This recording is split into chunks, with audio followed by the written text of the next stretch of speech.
You're watching the Shady Mob Podcast with your two favorite pod mob stars. All right, guys, please click on the subscribe button so you can be notified when the latest content drops. Microphone check. Shady Mob in the zone, King N.P.V. Alex sitting on the throne, dropping gems on the mic, entertainment dissected, movies, TV, culture, fully connected. From the silver screen to the block, we decode the plots. Every twist, every turn, we connect the dots. Pot airs with the bounce, flow rugged and raw. Tune in, turn it up, let the knowledge withdraw. Shady Mob, yo, we got the juice, breaking it down. Truth spilling out the booth, from the big screen flicks to the sitcom roots. Shady Mob Podcast, we the illest recruits. Popcorn kernels popping, Hollywood exposed. From the indie hits to the billion-dollar shows. Angela with the deep cuts, King bring the vibe. We dissect the script, watch the secrets collide. Flick sharper than the blade, TV sharper than the wit. Spin the reel, press play. We never quit, Shady Mob in your ear. We keep the pace from the shadows. We rise, entertainment we embrace. Shady Mob, yo, we got the juice, breaking it down. Truth spilling out the booth, from the big screen flicks to the sitcom roots. Shady Mob Podcast, we the illest recruits.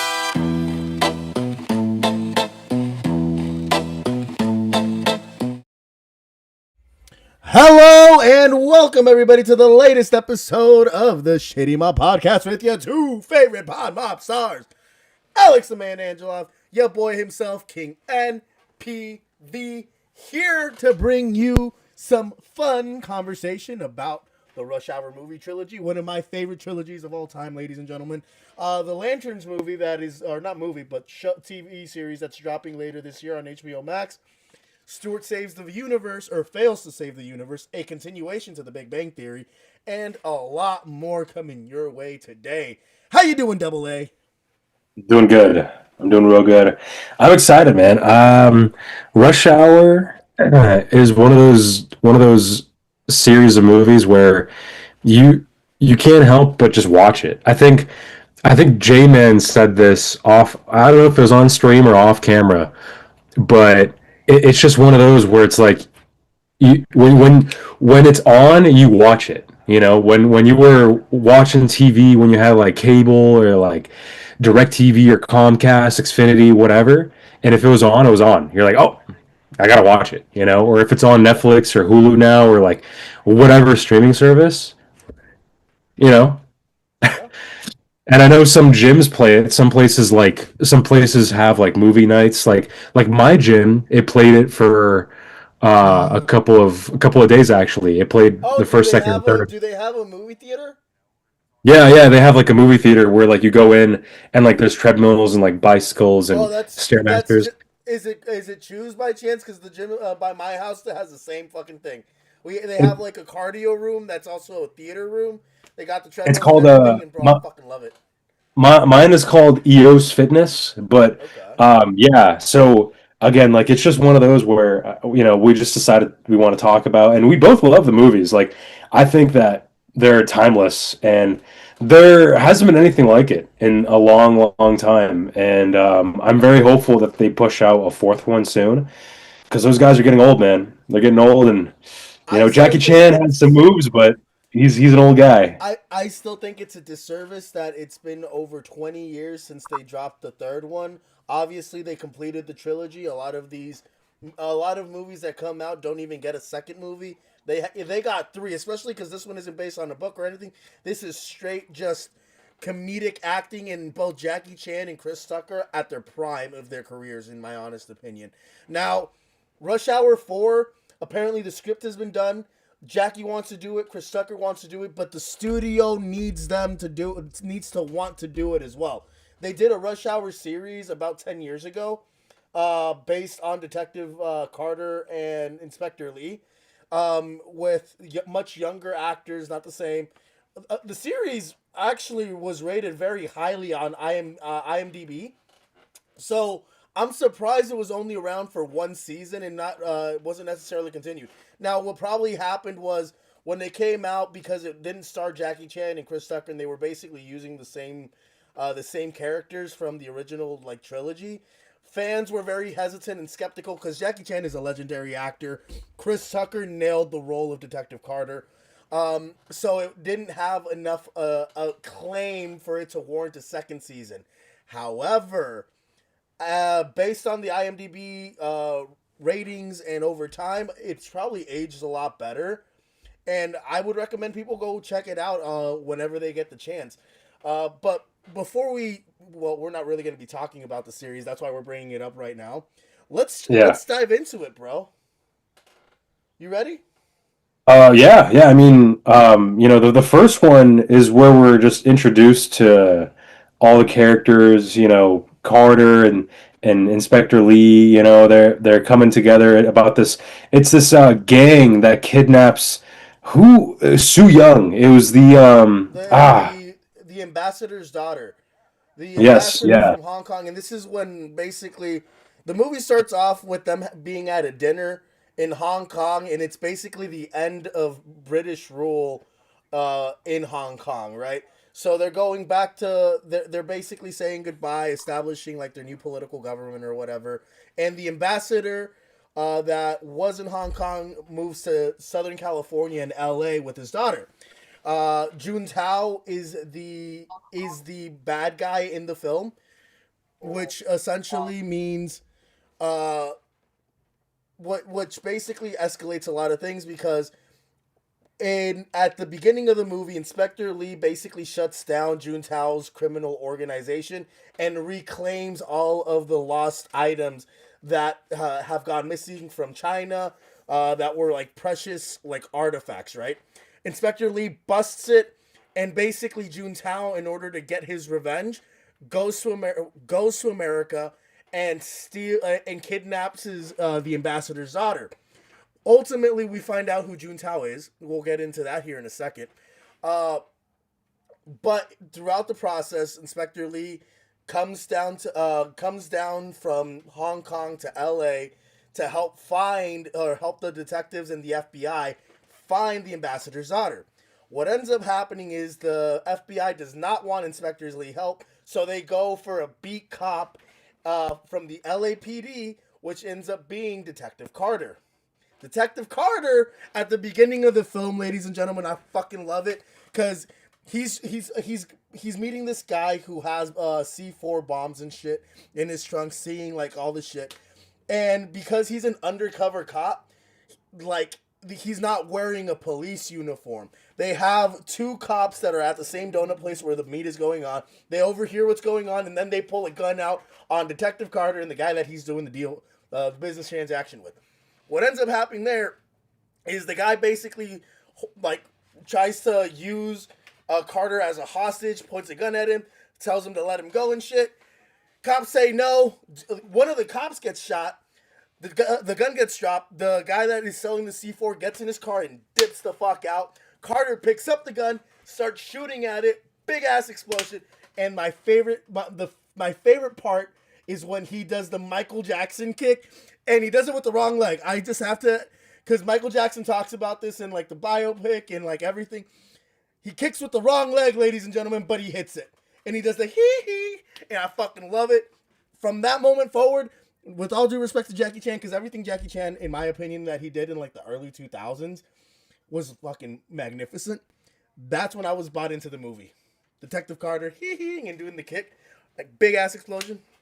And because of all that shit, he gets basically suspended, and the captain from the LAPD tells him, like, basically sends his ass home, doesn't want to see him. When the FBI calls the LAPD for backup, he sees Detective Carter, and he's like, oh, he's the perfect stooge for this fucking job. And basically Detective Carter's like, because his dream has always been trying to be an FBI agent, he thinks that the FBI is actually trying to get his help to resolve this case. That is the furthest thing that they want.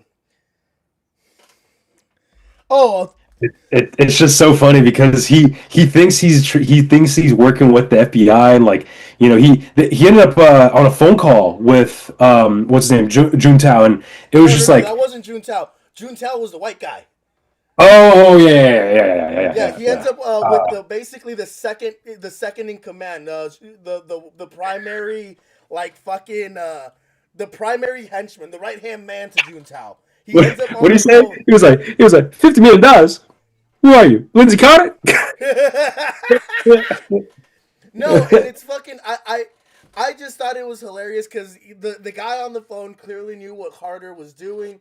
He expects them to come and raid the fucking place. They come and raid it, but he's not there, nowhere to be found. He's literally like near an alley, seeing like the cops do everything. Carter and Lee both see him, and they fucking dip out. However, before we get to that point, he gets brought in by the FBI. They tell him what he's gonna do. They basically tell him, "We do not want your help. We do not need your help. We don't want his help. Go, just entertain him, take him around, take him sightseeing, and do all this shit." Carter, however, because he is from LA and he has connections to the street. I'm so sorry, ladies and gentlemen, if I'm just like taking this whole thing from Alex right now. It's literally one of my. No, it's good. I would say I haven't watched the first and second one in a while. I watched the third one was the first Rush Hour movie that I actually watched. Okay. And that one stuck with me a little bit more, but the scenes I would say from the first and second one are just better overall. And my favorite one's the second one, oddly enough. Yeah, and I don't know, they're just great movies, but yeah, the first one definitely sets the tone, and they have their own like tropes with Rush Hour, where like they sing the war song like what is it good for? Absolutely nothing. Sing it to me, baby. Wah! And then Jackie teaches him how to fucking fight and shit. Carter, I thought it was cool how Carter had his fucking connections to the streets and everything. And because he had like the connections to the street, he's basically doing the entire investigation by himself without letting Lee know. After they get into some issues and basically Lee has to say that he speaks English, they kind of start seeing common ground and shit. And then that's when they actually start working together to go and find Soo Young. And in that process, they form a very beautiful and strong friendship, both on and off screen. I think it was when they both talked about their dads, because I think Lee's dad died as a police officer, and he wanted to get like retribution. And then same thing with Carter's dad. He was in the LAPD, but he also like wanted to prove, like. And his dad was shot when Carter's dad got shot on the job pulling over a dude who was speeding. Yep. And then Lee's father, and I think they talk about this briefly in the first one, but they confirm it in the second one, got shot by his partner who later resigned and basically joined the triads of China as one of their leaders. Mm-hmm. Again, movie was fucking great. Once they figure out how everything is going on and like who really is like Juntao and how they're maneuvering the plan, Carter then requisits the help of a bomb expert that is supposed to be like his female love interest in this film, but really they never really established that together. And she comes, she helps them disarm like the bomb and everything at the end of the movie that Soo Young had on. Soo Young was a badass she got the bomb put on her, fucking yelling at the dude, "Yeah, blow this shit up! Blow me up! We all gonna die!" Fucking just feeding into Carter, who brings Soo Young in to the fucking building, and the white guy that was supposed to be the ambassador's one of the ambassador's closest friends, who is the bad guy in this film, and kidnaps Soo Young, basically can't do it, tries to escape, tries to go up to a helicopter.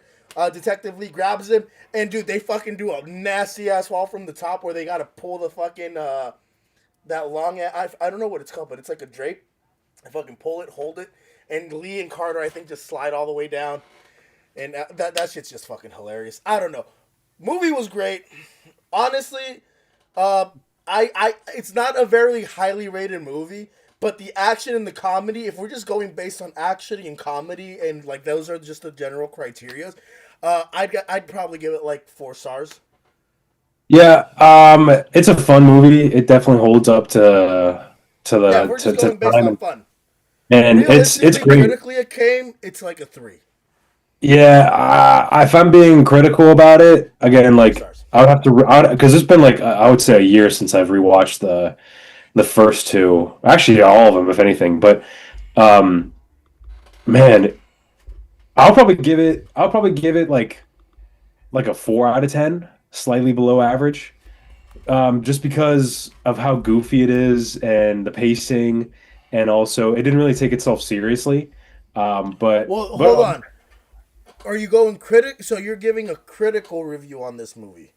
yeah, but for audience, like as a fan, I'd give it like an 8 out of 10. This is definitely like up there when it comes to like having fun, comedy, action, character bonding, and all that. But it gets better. Like I would say the second one is the best out of the three.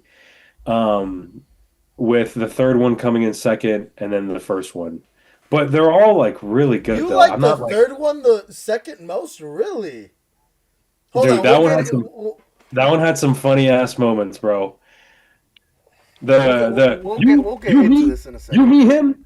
No, I am me. No, I am me. No, you are you. You You who are is- you? Who are you? I am you. And then Who is me? and then the whole the nun scene in the third one where he's like Oh, what's up, he's like sister? yeah, no, yeah, Oh, he's I'm gonna like blow his nutsack off.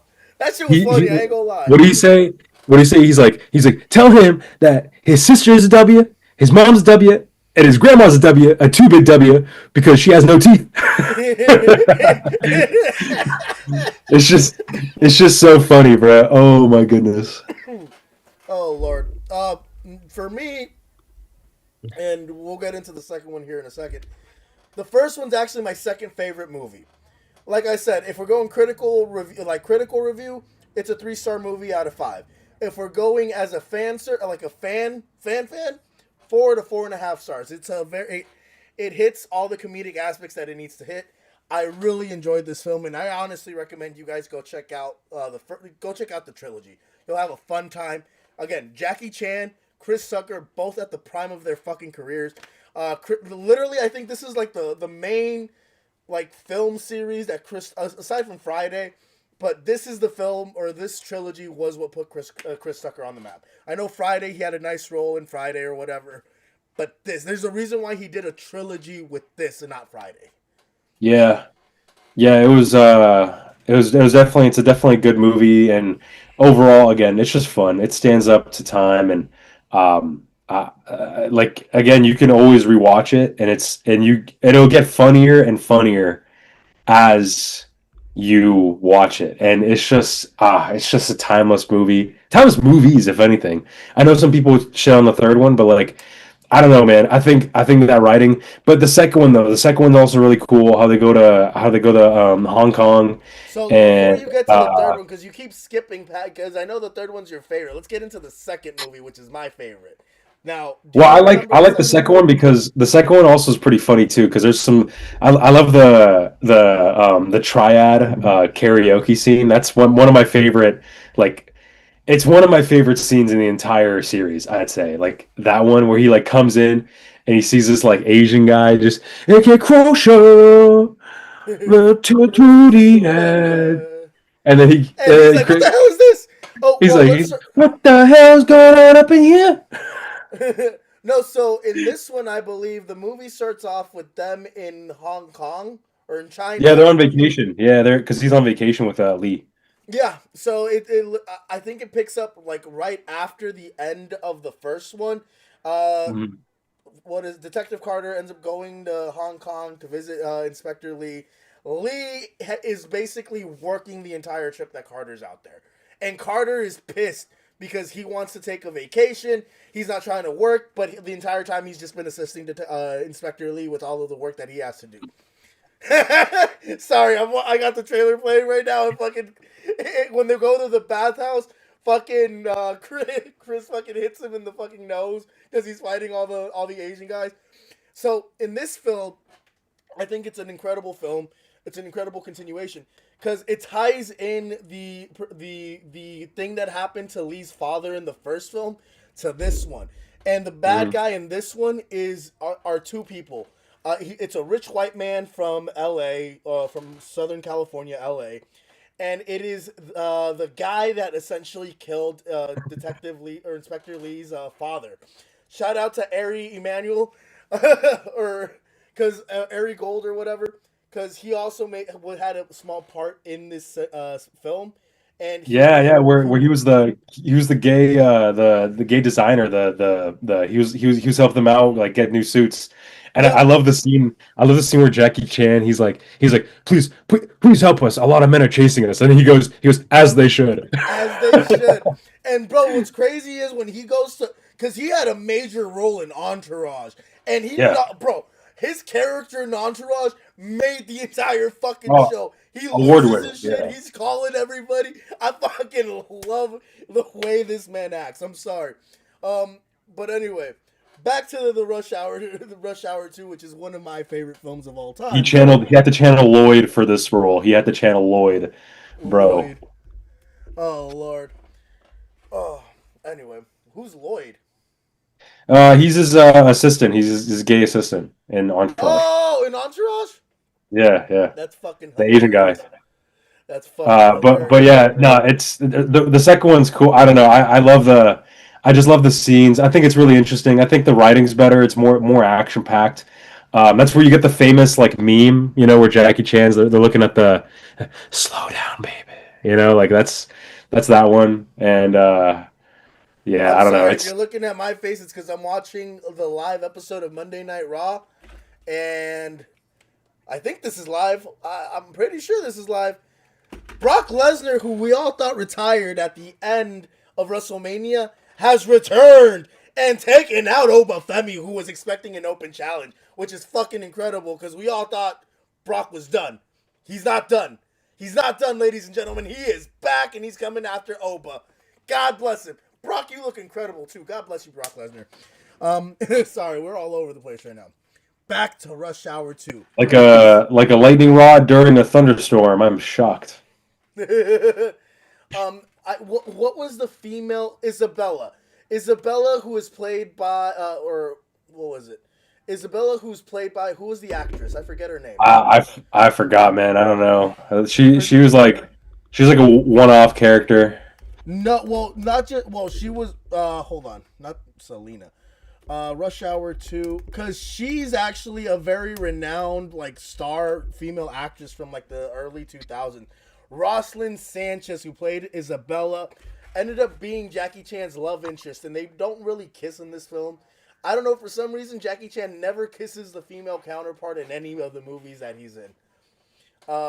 However, she's basically an undercover Secret Service agent who was basically hired to go infiltrate the Triad's organization and trying to find out where that currency machine is that is printing a lot of counterfeit bills. Why would, I mean, I guess, yeah, the Secret Service would go into it, but it shouldn't be the FBI, though, that, like, goes into it. I don't know why the Secret Service, they're more, like, with political figures, and maybe, I guess, because it's like, under the Fed, like, the Federal Reserve, and how they print money, but, I mean, I don't know, like, that's... Hollywood dynamics, and probably because they didn't want to rehash the FBI in this second film. Probably. Because you remember at the end of the first one, Carter told the FBI to go fuck themselves. And then in this one, he's like, oh, you never know. I might just be out there saving the president one of these days. And Lee tells him, you and I both know you wouldn't take a bullet for nobody. Yeah, but they don't know that. One of the iconic scenes is when they're both like trying to spy on Rosalind. And she undresses, and he sees like the little Snoopy tattoo that she has on her ass and shit. And then Lee sees like, oh, like Lee's over here like ogling her and shit. And then Carter's like, what are you looking at? He's like, here, give me that shit. And he's like, oh. And he refuses to give it back to Lee. And then he sees the Asian girl, Hugh Lee, who was played by Zheng Ziyi. She was basically the top female henchwoman of the Triads. She comes to deliver a package which they think is a bomb because she's been the person delivering all the packages. So she delivered one when they were in Hong Kong to the embassy. It exploded. When she went to deliver that one to Isabella at the hotel, they thought that one was going to explode. It didn't. That's when she tells them that she's an FBI, she's a Secret Service agent. And basically she tells them like she needs their help to go and figure everything out. But she mainly just does it to get them out of the way. They actually go and try to help her, try to figure some shit out. I think Carter even goes down to like Crenshaw to go talk to his cousin who runs like a backdoor gambling room, who's like literally embraced the Chinese kung fu culture or whatever.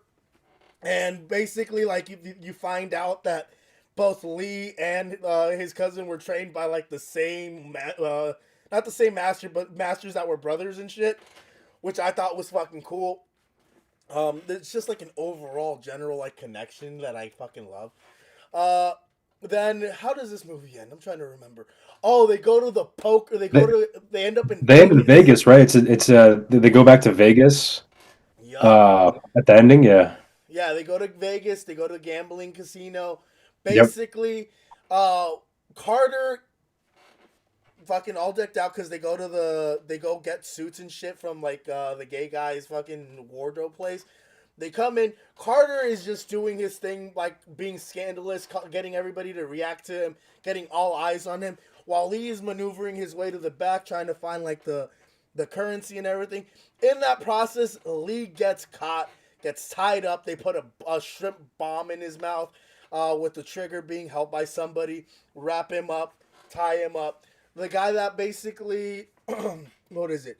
Ricky Tan. Ricky Tan, the guy that killed his father. Ricky Tan. Ricky Tan. The guy that killed his father basically tells Lee, hey, like, you didn't think things didn't have to be this way. You could have been with me, Lee. I offered it to you many times. Basically, he also crosses over Stephen Rain, who is played by Alan King, who is the bad guy of this film as well, like the white bad guy. And basically, like, shoots him, tells him that he's taking the plates and that their business endeavor is over. Ultimately, what ends up happening is Jackie's able to fight his way out, break free, and then all fucking hell breaks loose. Carter's getting into a fight. Isabella basically saves Jackie's life at the end of the film, and then Jackie goes out, does his thing. They bro up Hugh Lee, who had the bomb, like on her, and then Carter and Jackie jump out of the fucking building, like paragliding or parasailing or whatever. Ends up on the ground, hit by a truck, and then we cut into an airport scene where Jackie and Isabella basically say goodbye to each other, and Carter, he had a little something tucked away. You feel me? He had like at least 100 bands, if not like 10,000 bands or whatever, like tucked away in like his little pocket for another vacation and shit. And then they basically like they go on their vacation, they do their thing, and then it's not until like I think what is it? This film was released in 2001. Rush Hour 3 comes out 6 years later. 2007. Yep. 6 years later. In my honest opinion, this film was better than the first one. This film, if I'm gonna rate it, probably 4.5 stars as a fan of the series. 4.5 out of 5 stars. Which one? The second one or the third? Second one. If I'm gonna go critical acclaim, it's probably like a 3.5 star film.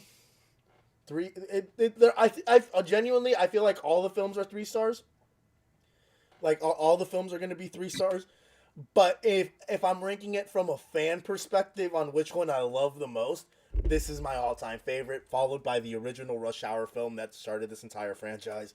And then Rush Hour 3 is my least favorite of the 3 movies, which is oddly enough your favorite film, Alex. So please, my friend, do tell us why you love Rush Hour 3. I like. I mean, I don't know. I just like that one because it was one of the first ones that I had on DVD, and I watched. So I don't know. I really enjoyed it.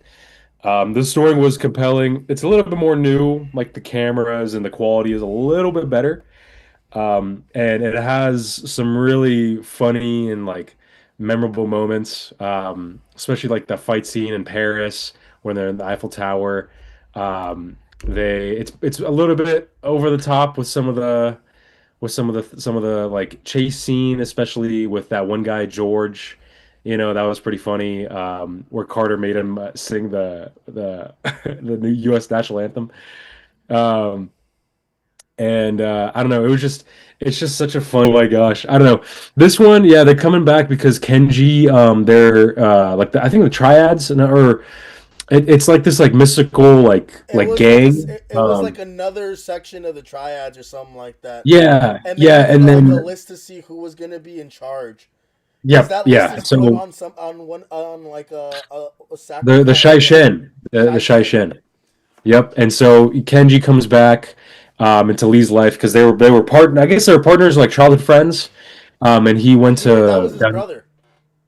that was his brother. Okay, there you go. And Yeah. God, yeah, it's been a while since I watched these, bro. And yeah, yeah, it just brings more depth into his life. And oh man. And they go into Paris because that's where the Shai Shen is. That's where the leaders, are coming together and seeing who the fuck is like the next leader. And I don't know, it's just fun. If I were to rank them, if I were to rank all of them, which one's my favorite? I would say as movies, I would say from least to best, and yeah, least to best, I would say is the first, third, and second.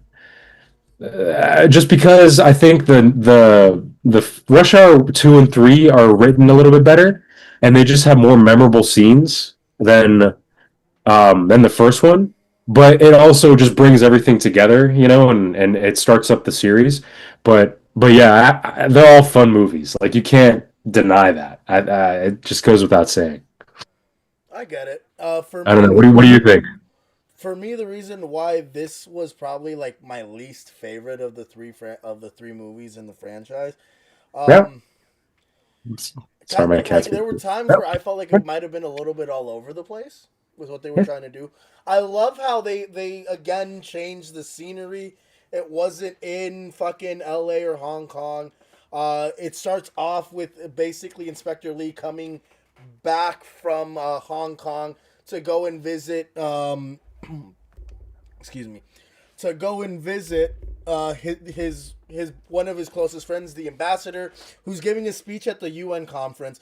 When he does the speech at the UN conference, basically Kenji, Inspector Lee's brother, is the one that shoots the ambassador at the conference from like a fucking different building, like a sniper. Ultimately, bro. Oh, dude, and he does all. Jackie Chan at that time was doing all of his own stunts. There was nobody else doing stunts except for Jackie. He was doing all of his own shit. What ends up happening is like after the inspector gets shot, Lee sees like where the shooter's coming from, and he's like fucking coming down the side of the building. He's not even going through he's coming down the side of the building like bro. Crazy shit. Lee just books it, jumps, and he just starts running, like looks like Captain America or some shit, just jumps off the fucking stage and starts running after him. Kenji sees him coming, fucking books it and shit. Ultimately, what ends up happening is Kenji ends up getting trapped in a little alleyway, and then when he gets stuck in the alleyway, Kenji starts to shoot at Lee because Lee will not shoot Kenji. Lee does not want to kill Kenji, hurt Kenji or anything because Kenji is his brother and he's kind of still like stuck in a moment of like paralysis and shit. Like, oh my god, he's alive.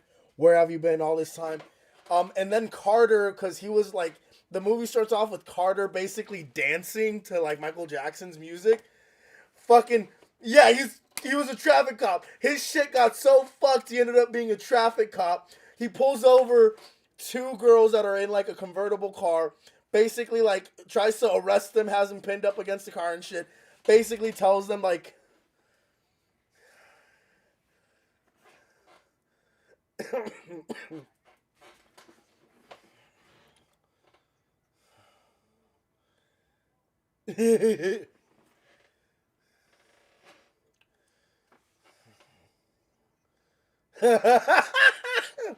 no, so fuck, dude. Basically, he calls Lee and he tells him, "Hey, Lee, I got two like hot girls or whatever that we can go out with." And then he hears on his radio that the ambassador from Hong Kong has been shot and shit. He gets in the car. Somehow he finds out. He gets in the car, He starts driving. He sees Lee basically chasing Kenji, and then he starts fucking following them. He ends up getting into the alleyway, and Kenji starts shooting at Lee and shooting at the car that's coming after him.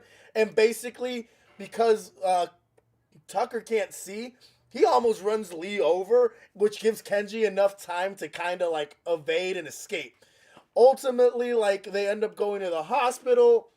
When they go to the hospital, what ends up happening is Soo Young ends up ends up showing up, looking for her father. Hugs Inspector Lee, is happy that he's there. Hugs Carter, is ecstatic that he's there as well. Carter's like, oh my god, Soo Young's coming. He's over here expecting Soo Young to still be a little girl. She's a grown-ass woman. He's like, oh, we're gonna get her a little teddy bear. And maybe a bra. Because she's all grown up and shit. And then what ends up happening is the criminal organization that basically came to go to kill the ambassador finds out that he's still alive. They're coming to the hospital to finish the job. They hear about this. Basically, they move the ambassador to like a different floor and shit. And Inspector Lee and Carter are the only ones there. Fucking whoop ass in that hospital. Everybody gets shot. Shit goes crazy. Ends up basically like I don't know if the guys ended up getting killed or if they just ended up being knocked out or whatever, but they grab one of the dudes as a hostage, tie his ass up, bring in the French-speaking nun because the dude only speaks French and probably Chinese or Japanese or whatever. And he just speaks French, huh?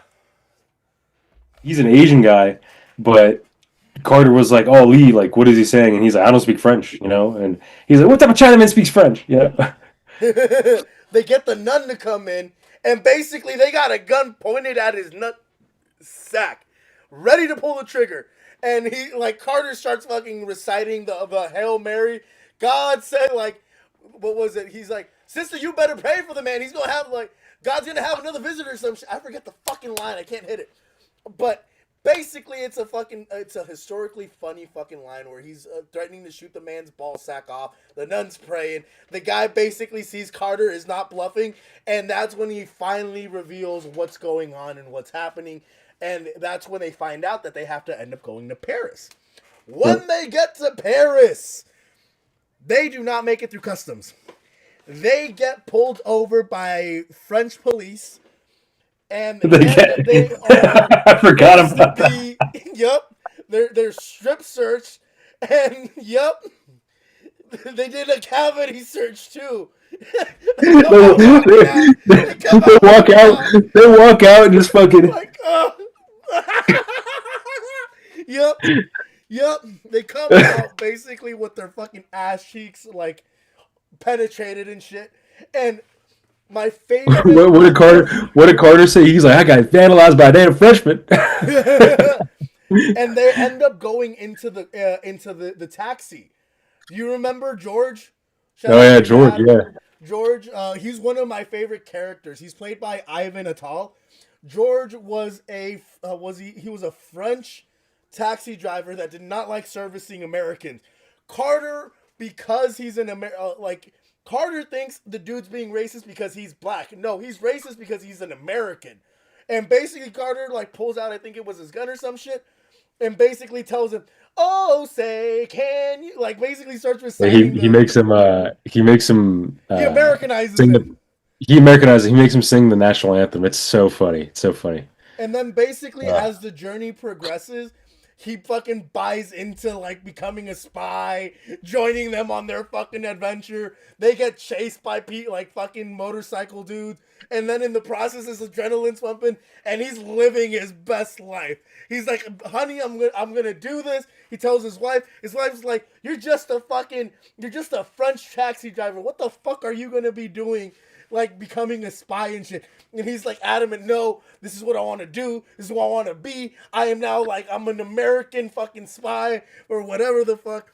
And basically, dude, they have like their third companion for the fucking rest of the film in George, which I fucking love. He takes them everywhere, does everything with them. They end up going to this burlesque show where the Shaoxin is performing. Basically, Carter sees her and everything because they're there to shoot Genevieve, fucking Genevieve, ladies and gentlemen. He falls in love with Genevieve. They go to like a room, and it's clear that Genevieve is kind of just using Carter to kind of get away and just basically just using him for protection and shit. There's a fight with the Dragon Lady and Inspector Lee. Like basically, Carter like here goes up against like a door where he's with the Dragon Lady, and he thinks they're fucking. Then he sees a knife being thrown at the door. He's like, Lee, tear that ass up. Yeah, tear that ass up, Lee. Then he sees the knife come through the door, and he's like, "What kind of freaky hanky-panky shit is this?" What does he say? He's like, girl, you are a super freak. Yeah. And then when he opens the door and sees that like he's about to get like stabbed and shit, he's like, "Ah!" fucking yelling and shit. Ultimately, they get out of there. Genevieve shows them that she's the Shai Shin, takes off the wig. Carter fucking says, He freaks out. I slept with a man. Carter's like, what? I gotta check what's down there, because he doesn't believe she's a woman at that point because she's bald, but she's still doing her thing. Did Soo Young get kidnapped, or was it just Genevieve? I think so. I think there was someone kidnapped in the Eiffel Tower. Kenji kidnapped Soo Young. Kenji kidnapped Soo Young. Yeah. Okay. And so that was the whole thing. It's like, oh, bring the Shai Shin, or we're gonna kill Soo Young. Yeah. Yep. And then that's when. And that was a good fight scene. That was a good fight scene with Carter, because he ended up like doing some crazy like moves, and he ended up picking up some karate, or I guess kung fu. Yeah. And it was a good. I don't know. It was a good. And he ended up dancing. He was like. Oh, and I even skipped after they went to the hospital. They went with Soo Young's dojo, because she had also been training kung fu, and that's when the whole fighting the giant, doing all this shit. Oh yeah. That's when that scene happens. You. No, I'm talking to you. I am you. No, you are me. No, I am me. No, you are you. Who are you? Me, him. Everybody ass is going to get this. One of the best scenes in the movie. So funny, man. I'm telling you. Ultimately, it ends with both Jackie and Chris Tucker using I think it was a French flag, to parasail down to the ground from the Eiffel Tower after they defeat Kenji and everybody. And yeah, like the film ends with them dancing to war. Kenji ends up dying, right? He ends up dying, I think, at the end of the movie. Because he falls from the Eiffel Tower, no? Yeah, he kills himself. Yeah. Lee's trying to save him. Then when Kenji swings the sword or whatever, that's when he drops or falls or whatever, and that was basically it. And that was the end of the Rush Hour Trilogy.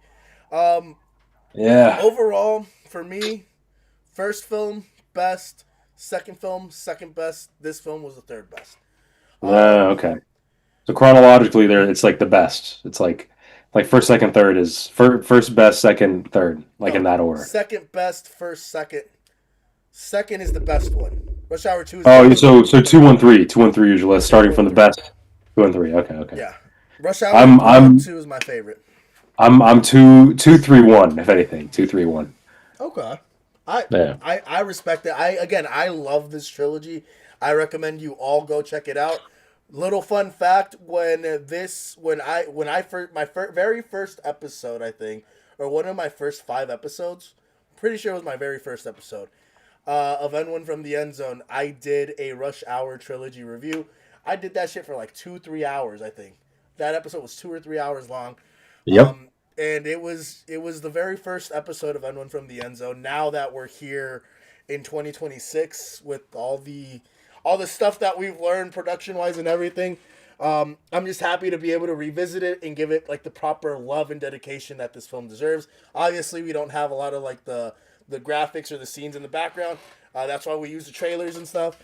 But again, we're doing it justice. We're reviewing it right. And I really hope you guys enjoy this review and go and check out the films, because, again, it's one of the best trilogies in my honest opinion. It is sad that we haven't gotten a 4th film. The script is done. Jackie wants to do it. Chris wants to do it. The studio needs to want to do it. And if they got to do it, man, they need to. They need to. They're getting old, and we just need another We need another movie like that, and it can work. It's almost 20 years. It's almost 20 years since the last one. Well, considering that Chris Tucker was Jackie Chan, one of Michael Jackson's closest friends, because in all the films, Chris Tucker fucking does an incredible job impersonating Michael Jackson with the kick, with the singing, with the moves. I fucking love it. I think right now might be the right time to do a fourth film, because Chris Tucker's name has come back around a lot with the whole new Michael Jackson biopic, and if there was ever a time to capitalize on another Rush Hour movie with Chris Tucker and Jackie Chan, and Chris Tucker being one of his, it'd be right now. It'd be right now, because Chris Tucker, I'm pretty sure, can still hit the moves. Jackie is still somewhat able and capable to do some of the action scenes he used to do, but now would be the time, and I hope we get it. It's just like Hellboy. We needed to finish that trilogy off with Hellboy, but we didn't. And actually, that'll be one of the shows or movies we review in the future. With that being said, my boy, are you ready for an ad break? Yeah, let's do it. Let's some bills to pay. Amen to that, brother. Now, before we get into our bills, I want to play briefly a song. Hold on, give me a second here. Let's see. Now, let me fix my poster. This thing always gets like moved around because I like bump into it with my chair. There you go. There we go. It's a shame that everybody like I have a whole like setup right here with like it's like a little like corner shelf that I have, with a bunch of like knickknacks and stuff. I have this is one of my favorite. I have a little radio from Blockbuster. When that was still around, I think there's like one Blockbuster store somewhere. I think it's on the West Coast, if I'm not mistaken. It's in Portland, I think. I gotta stop by and check it out. And this is a little radio. Now. I always make sure the batteries work, and There you go. Now, before we lose any more of you, our viewers, let's hit this new song created by Double A. Fire Guide. Check it out, ladies and gentlemen. Hey, I have an idea. Why don't we play rock, paper, scissors, and whoever loses goes in first? Ooh, okay. All right, I'm in. Ready? I win. What is that? That's fire. Yeah. Fire guy in the building.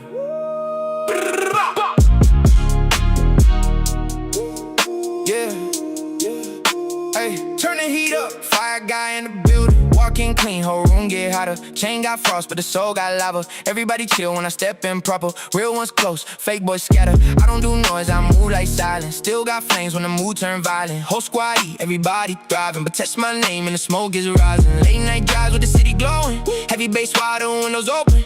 People talk but they never know him. Fire in his chest, not a hole I'm smoking. I keep it lit for the ones that doubt it. Built from pain, now the crowd stay shouting. Good vibes only when the team around me. Cross that line and the flames surround you. Fire guy, yeah, I make the whole place ignite. Everybody feeling alright, till somebody wanna cross that line.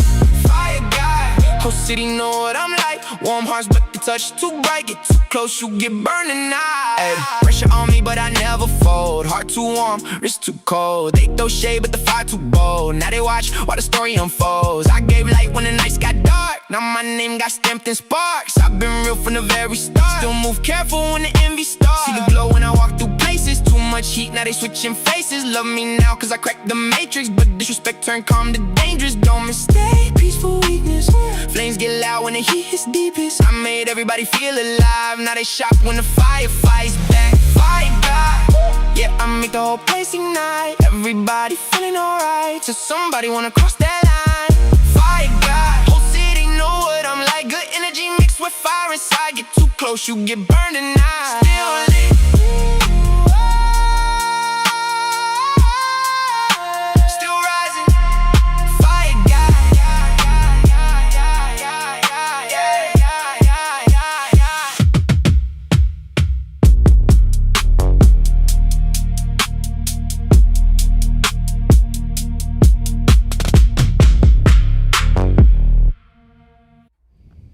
Welcome to Shady Mob Productions, where the vibes are always right and the passion runs deep. Step into the sports network of N1 from the End Zone. Sit down for unfiltered conversations on Port City Uncensored and surf the sound waves with Soniq Wavez. Different worlds, different shows. Click on that subscribe button so you can be notified when the latest content drops. Now, let's kick it. Guys, if you're into sports, wrestling, or just need some positivity and motivation, check out N1 from the End Zone and click on that subscribe button so you can be notified when the latest content drops. If you're in the San Francisco Bay Area and want the best cut of your life, go check out Headspin's Barbershop located in South San Francisco, the official barbershop of N1 from the End Zone. Port City Uncensored. Real talk, real people, minus the trolls. Join us Thursdays at 8 on YouTube, X, and Facebook. From the streets to City Hall, you never know who'll show up or what they'll say next. Listen up, dog owners. Every month, BarkBox delivers 2 brand new toys that will make your dog lose their mind, plus 2 full-size bags of treats so healthy you'll be tempted to steal one yourself. Trusted by over 8 million dogs who have literally never written a bad review.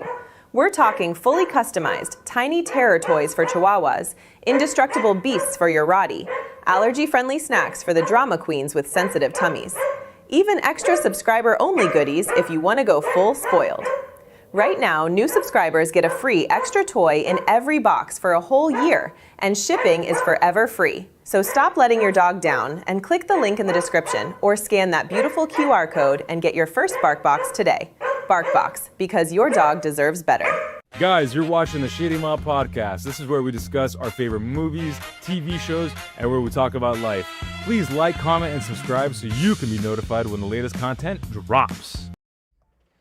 And we are back, ladies and gentlemen, with one of your 2 favorite Pod Mob stars, King N.P.V. You know that's me, baby.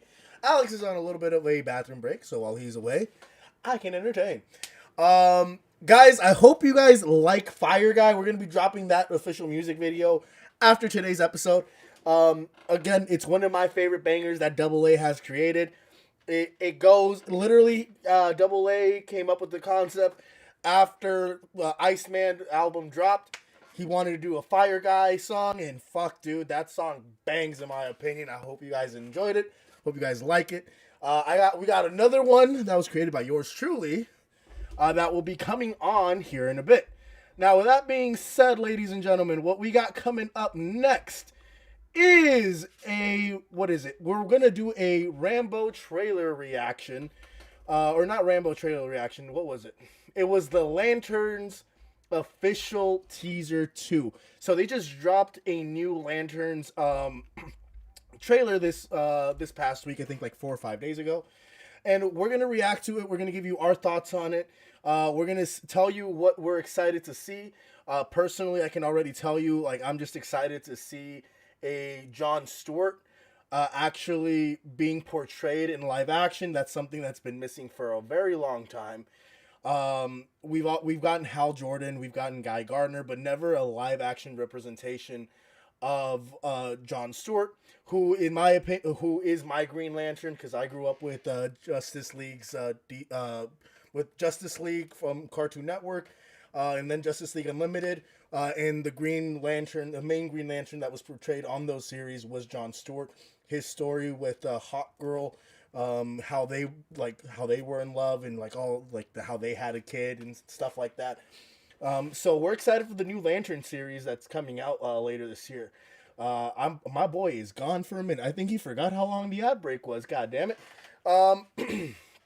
Other than that, we're also going to be talking about Stuart Fails to Save the Universe.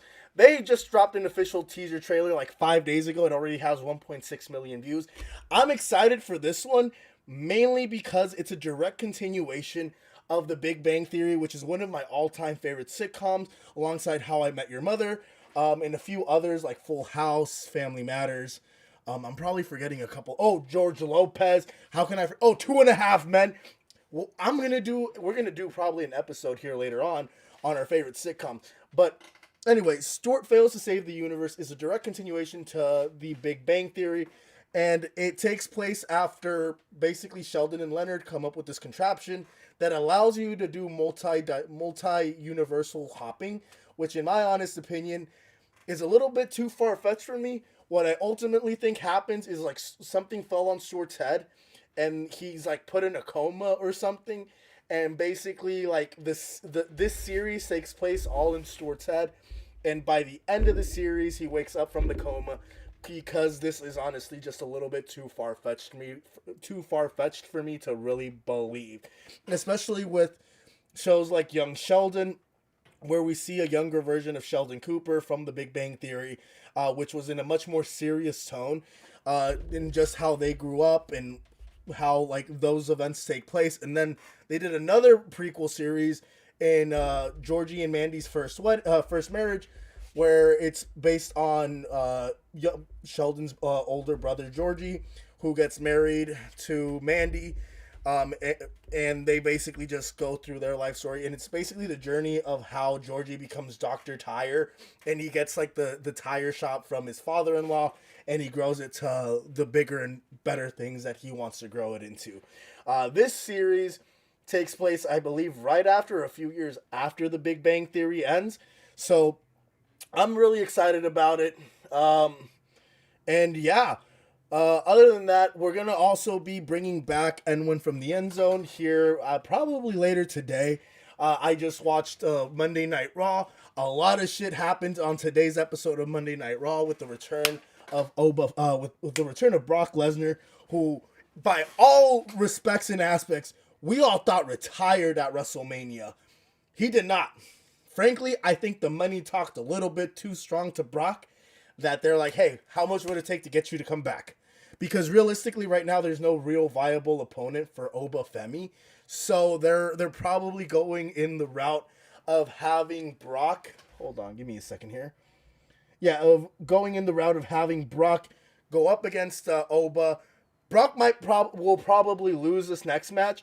If he wins, that'd be great, because it sets up a trilogy at SummerSlam where it could be Brock versus Oba in best of 3 series, basically having Oba finally fully retire Brock. It's a retirement match where Oba wins, Brock retires, and then he goes home.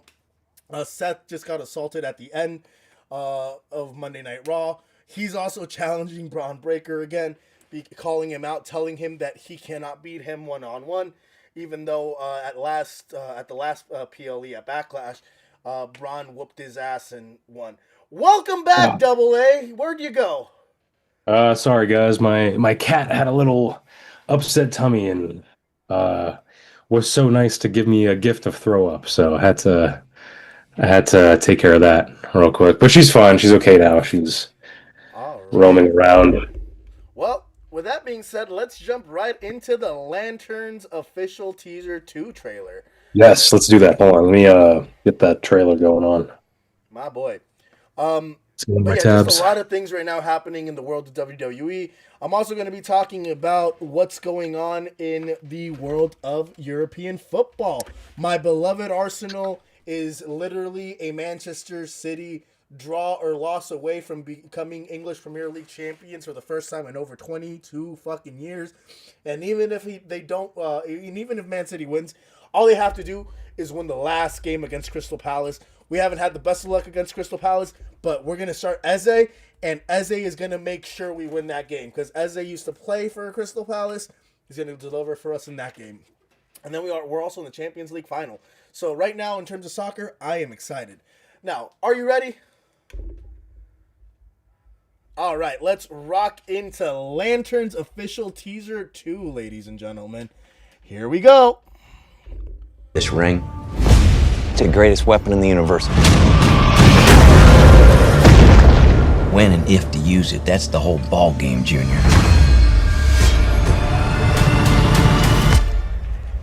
Did you just use that ring to counterfeit money? No. Tell me how you got it. The ring. You know how I got it. I sure as hell didn't interview for it. Oh, well, shit, maybe you should have. Power like that, shouldn't you have to work for it? I've been doing this since you were a baby. And the only way you're gonna get this ring is over my dead fucking body. I think he likes me. Everybody is lying to us. You're not leaving here till we find out what they're hiding. Danger's part of the job. You need to be fearless. were you chosen for this? It's only one question. Are you afraid? You afraid? Are you afraid? So fucking cool. I love the vintage look. I don't care. The vintage look is always the look to fucking go. It looks incredible. I just love I just love how we get a live action Jon Stewart. Me too. Yeah, I don't know. Yeah. That is just insane. I can't wait. They hyped it up really well. I think that was one. I don't know if we saw Sinestro or that was just a yellow lantern in the crypt of Hal Jordan. I don't know. He went like to a different planet or like his lair, I guess. But yeah, I'm really excited and I can't wait. August 16th. Yeah, it's DC, man. They got a lot of stuff cooking up, and HBO, man. HBO got some stuff. They got lanterns. They got fucking Harry Potter coming up as well. Ooh, that's Supergirl. We never dropped our Harry Potter episode, did we? No, the infamous Harry Potter episode where it took us a day and a half to film. The never produced. The never delivered. Yeah. But that's also like another that we'll probably get around to it at some point later this year. Because again, Harry Potter is one of our at least one of my favorite fucking movies. I want to do that before. I want to do that before the. I want to do that before the show releases. HBO Max is fucking cooking, bro. They got a lot of good shit in the pipe. I love what I saw in the Lanterns teaser, especially because you get to see Guy Gardner, who was in Superman. Was the new Superman movie just called Superman, right? Yeah. Okay. Pretty sure. I think it was just called Superman. Yeah. So he was in the new Superman, like the James Gunn DC universe is in full effect. We got Peacemaker that was fucking stellar. We had the Suicide Squad that came out a few years ago, which was really good. Not really good, but it was better than the original Suicide Squad, in my opinion. Now we're getting a Lanterns movie that is basically a continuation of Superman. What I would have loved to seen is Batgirl. The fact that that's in an archive somewhere and we don't get to see it or enjoy it fucking kills me, bro. I'm very disappointed on that. I want them to do another Flash show. Like I need a reboot. I want them to do it in HBO Max version of Flash. I don't want the CW anymore. I don't want the CW anymore. You know what's sad? That Flash TV series is considered the best DC show of all time. Or the best Arrow, out of the whole Arrowverse, that's the best show of all time. Oh, yeah. I mean, with Legends of Tomorrow, Arrow, Supergirl, I like that one, but it fell off real quickly. And there was another one. Wasn't there another one? Superman and Lois? Yes. Yeah, Adventure Superman and Lois. That was also, I believe, a DC show, if I'm not mistaken. That was, an Arrowverse TV show. Because they did it with they do it with Superman, they did it with Lois, and their two sons. And it was literally, I think, after Crisis, and things had been changed or whatever, so their sons aren't like kids, they're fucking grown-ass adults. Teenagers at this point. So, another show you guys should check out. I don't know if I recommended it on Shady Mob before, but Creature Commandos. Creature Commandos is probably one of the best animated shows they have, and it's really, really good. I cannot wait for season 2. Doom Patrol as well. Titans. The Penguin as well. That one was really good. Little spin-off from the Batman. But yeah, a lot of classics. Penguin is a direct HBO is a direct sequel or continuation of the Batman film that we got, starring Robert Pattinson. Now, it's still, I think, up in the air if the Batman is going to be the Batman for the James Gunn universe, because I know they're working on Batman Brave and the Bold, but they put that on the back burner for, I think, the Batman 2, if I'm not mistaken.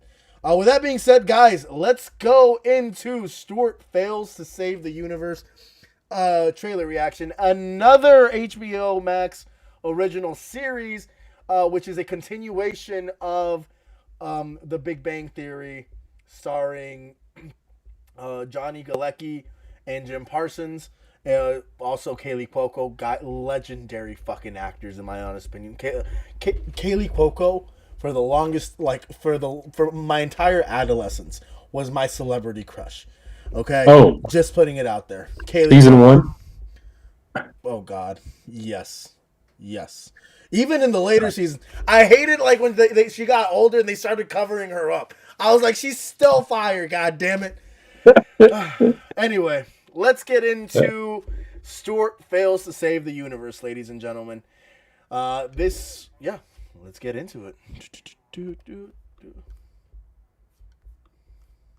I'm restarting it. Give me a second. Let me know when you start it, because I mute myself, so I don't. There's I'm starting it now. I love how in the logo they incorporated the Big Bang Theory's little iconic neutron. The atom, over the eye. Yeah, that's cool. However, like I said before we played the trailer, I still believe that this movie takes place in Stuart's head. He's like in a coma or something, and I thought it was a show. Isn't it? It's a show, or is it a movie? No, the entire my bad. Did I say movie? The show. The entire show takes place in Stuart's head. Because for me, because I've watched Young Sheldon, Georgie and Mandy's First Marriage, and the original Big Bang Theory series, this show is too far-fetched for me to genuinely believe it is a continuation of the Big Bang Theory. Even though you have Stuart Kripke, and the two other characters that were like Stuart's girlfriend and the and the geologist. I think his name is Herb or Bert the geologist, and I forget his love interest's name, but he has a girlfriend. I think her name's Amy. No, Amy was. Our stream is unavailable. On which one? On Shady Mob. On Shady Your stream was Mob or interrupted. Twitch? Well, the stream's going fine on N1, so continue the show, buddy. Yeah, it's. Put your phone down. My bad. It's off on Shady Mob, but yeah. I agree. I mean, this is definitely a little bit of far out there, but it's. I would say it's interesting. It's a good outlier, and I'm interested to see where this goes. I'm excited. It reminds me of like Doctor Who and Star Trek almost, where you have like an ensemble that go in between realms, and they try to figure out like what's going on and like different versions of themselves, and I don't know. It's really interesting. I'm hopeful. I want to see what this brings on. I'm excited for it, to be completely honest with you. I don't know why the stream was unavailable on Shady Mob Productions. It's still going strong here on N1, ladies and gentlemen, so we appreciate if you like, comment, and subscribe. Just because we're doing trailer reactions does not mean the stream should be taken down YouTube. That is bullshit, because we are literally reacting to trailers that like a lot of other content creators do the same thing. We are not playing exclusive content. It's out there. People review them. People give their reactions to it. That's it. That being said, guys, we're going to take another quick ad break, and we'll be right back with a what to watch segment that is for the ages. We'll be right back. Yeah. Yeah. There's a honky-tonk mouse pit. Yeah, back row. Strobe light. Yeah. Boots on the floor, dust on the door. Snap back low, but the chain say tour. Red cup, chrome truck, park crooked in a line. Farm road shaking like a Friday state line. Tailgate thrown, I'm the hometown mayor. Whole crew packed, every rebel, every prayer. Got a tan line ring from a long gone fling, but tonight I'm single and the band gon' swing. We got back row, strobe light, barnyard blaze.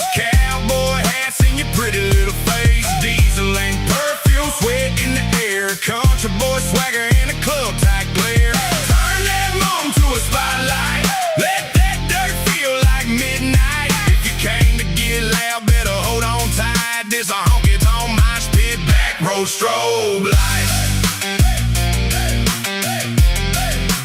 Back row strobe lights. Yeah, yeah, yeah. Jumbo cooler, full of bad decisions. Longhorn buckle on a big bone rhythm. Tattoo peeking from your cutout sleeve. You said I hate rap, but you danced and you leave. Shotgun seat, got the best view, sugar. Used to drive slow, but I stomped that footer. Engine talk tough like my drawl on a track. Got a heart like gravel and it still beats fast. We got back row strobe lights, barnyard bass, cowboy hats in your pretty little face. Diesel and perfume, sweat in the air. Country boy swagger in a club type glare. Turn that moon to a spotlight. Let that dirt feel like midnight. If you came to get loud, better hold on tight. This a honky-tonk mosh pit, back row strobe lights. Two-step, then you drop low. Line dance and a light show. Boot print on the bar stool. We rowdy, but we still cool. You from the city, I'm from a field, but that wild in your eyes feel country for real. We got back row strobe lights, barnyard bass, cowboy hats in your pretty little face. Diesel and perfume, sweat in the air. Country boy swagger in a club type glare. Turn that moon to a spotlight. Let that dirt feel like midnight. If you came to get loud, better hold on tight. This a honky-tonk mosh pit, back row strobe lights. Back row strobe lights.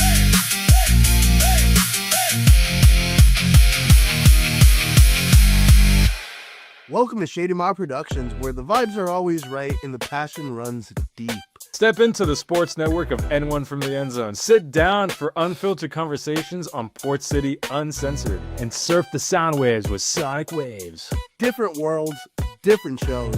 Click on that subscribe button so you can be notified when the latest content drops. Now, let's kick it. Guys, if you're into sports, wrestling, or just need some positivity and motivation, check out N1 from the End Zone and click on that subscribe button so you can be notified when the latest content drops. If you're in the San Francisco Bay Area and want the best cut of your life, go check out Headspin's Barbershop located in South San Francisco, the official barbershop of N1 from the End Zone. Join us every Saturday and don't miss the waves. Soniq Wavez. Watch what you listen to. Listen to me. It's Soniq Wavez. Port City Uncensored. Port City Uncensored. Port City Uncensored!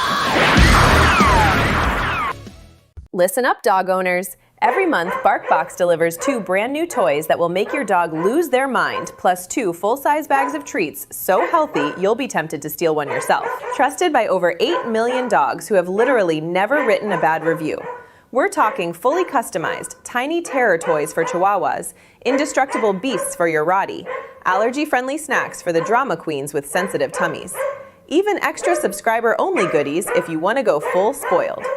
Right now, new subscribers get a free extra toy in every box for a whole year, and shipping is forever free. So stop letting your dog down and click the link in the description or scan that beautiful QR code and get your first BarkBox today. BarkBox, because your dog deserves better.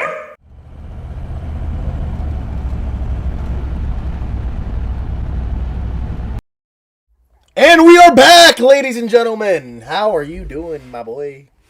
Good, man. Good. It is time for the iconic segment that we always do here on the Shady Mob Podcast. What time is it? It is time for... Hold on. For some... I'm holding. Hold on. Oh, here it is. And now, ladies and gentlemen, with the man and your king.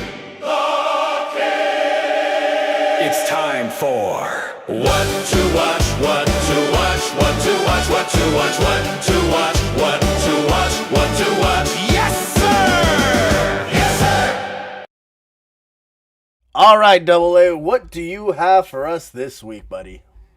I recommend, let me just get that going. I recommend you guys to go watch. And by the way, this is my first time ever watching this movie, so, bring in the hate comments. And oh boy, will there be hating on this movie. But I still recommend it if you haven't watched it. First Blood. Rambo. This was a crazy movie. 1982 brought us First Blood, Rambo's first movie. I think they later renamed it Rambo. Sylvester Stallone plays this PTSD-filled Vietnam Army vet who's just been mistreated by some local mountain Colorado or like Utah police, and it is no Washington, and because the guy said they're near Seattle, and yeah, he's just like on a power trip. This sheriff is just on a power trip, bringing him into the jail, stripping him down, hosing him down, and he just wanted a ride. He's kind of a drifter. He just came into town looking for his army buddy, but he died. He died in Vietnam, and it was just no. What did he say? It was mentioned like early on, not Vietnam. Cancer. He had cancer. It was a year ago, and he just wanted to go through town. The sheriff stopped him, drove him all the way across town because he doesn't like drifters. And Rambo was like, "No, I just want to get some food. I'm just a regular guy," but he doesn't really like talk, And they throw him in jail, strip him down naked, hose him down, put him into court, almost put him into court, and then Rambo, because he was tortured in Vietnam, goes through these like PTSD flashbacks as he was in Vietnam being tortured, and just breaks out of the precinct and goes into the mountains, and these like cops just hunt him down. The military comes in. His handler, Rambo's handler, this general, comes in and tries to stop him. But overall, it's action packed, and it's definitely 80s. It's full on 80s, like carnage, action packed guns, And honestly, I didn't like it as much because the writing and the story did not make sense. But if you guys want to get started with the Rambo like series, because that's what I was doing, I was watching 1, 2, 3, 4. I think there's a fifth one as well. And if you guys check it out. It's super 80s classic, and a lot of people say it's the best one. So I have a journey ahead of me. But yeah, guys, check it out. First Blood, aka Rambo 1. Nelson, what do you got cooking, man? What do you got? What do you recommend the people to watch? What do you got? What to watch? What's I recommend The Jacksons: An American Dream. This film is, if by all intents and purposes, the original Michael Jackson biopic. Now, this film isn't necessarily revolving just around Michael himself. It's revolving around the Jackson family as a whole. All the brothers necessarily kind of share a lot of the screen time together. Yes, Michael is a very focal point of the film. However, you get to see a little bit of Tito's backstory and his love interest, how Jackie had had his love interest, and like the way they were raised. It starts off with Angela Bassett playing Katherine Jackson, and I forget his name. I forget the actor that played. Hold on, The Jacksons: An American Dream. There we go. The actor that played Lawrence Hilton Jacobs played Joseph Jackson, and he was the original Joseph Jackson. Did not, in my honest opinion, I think Coleman Domingo looks a lot more like Joseph Jackson than Lawrence Hilton Jacobs. However, he did an incredible job portraying Joseph Jackson in the original biopic that they did surrounding the Jackson family. The reason why I recommend you guys go check this out is because this film really emphasizes and focuses on the Jackson family journey to the success that they ultimately had. It doesn't just focus around Michael and his journey like the Michael biopic does. This film talks about basically how they were discovered, how basically Joseph Jackson formed the group after getting tired of working at a steel mill and not really making much money. And you get to see a lot. Willie Draper becomes Michael Jackson in his later ages. Terrence Howard was Jackie Jackson, the older Jackie Jackson, in this film as well. And it's just a beautiful story. A lot of actors got their starts in this film, and you can really see how their careers, because of this film, got launched into the success that it was launched in today.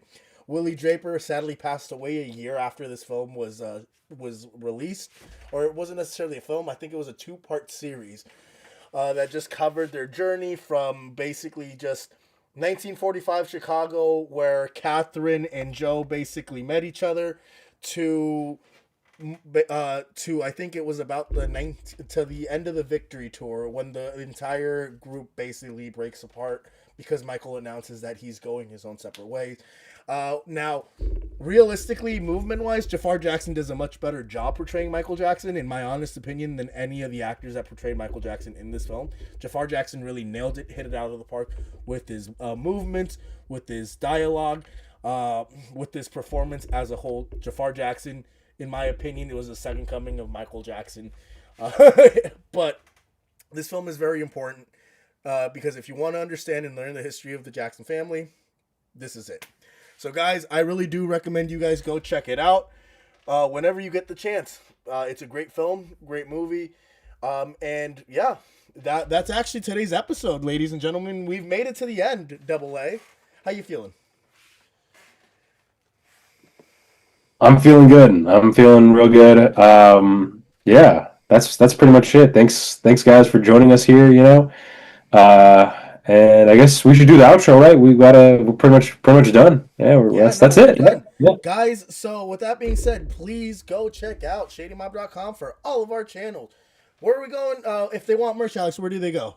Click on that QR code, man. Click on that QR code. Go to ShadyMobProductions.com. Get merch like this.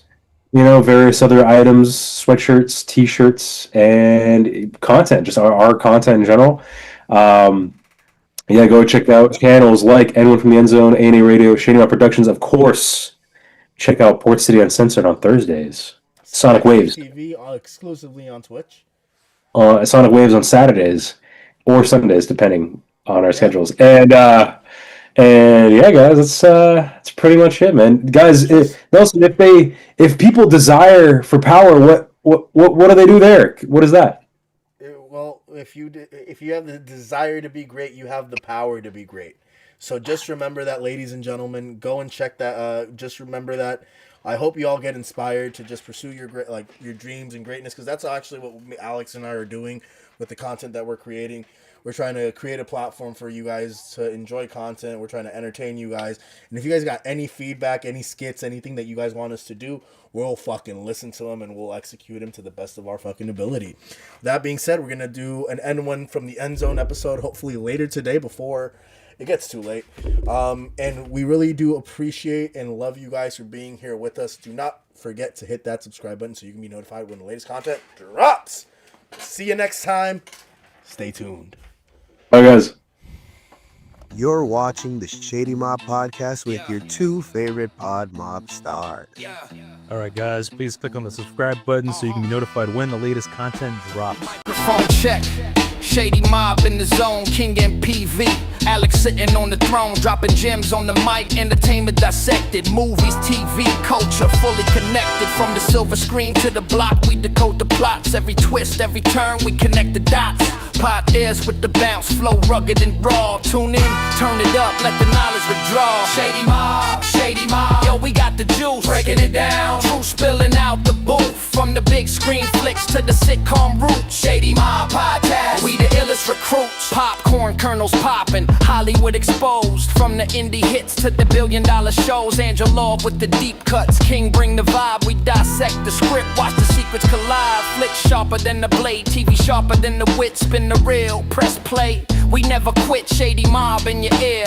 We keep the pace from the shadows. We rise, entertainment we embrace. Shady Mob, yo, we got the juice, breaking it down. Truth filling out the booth. From the big screen flicks to the sitcom roots. Shady Mob Podcast, we the illest recruits.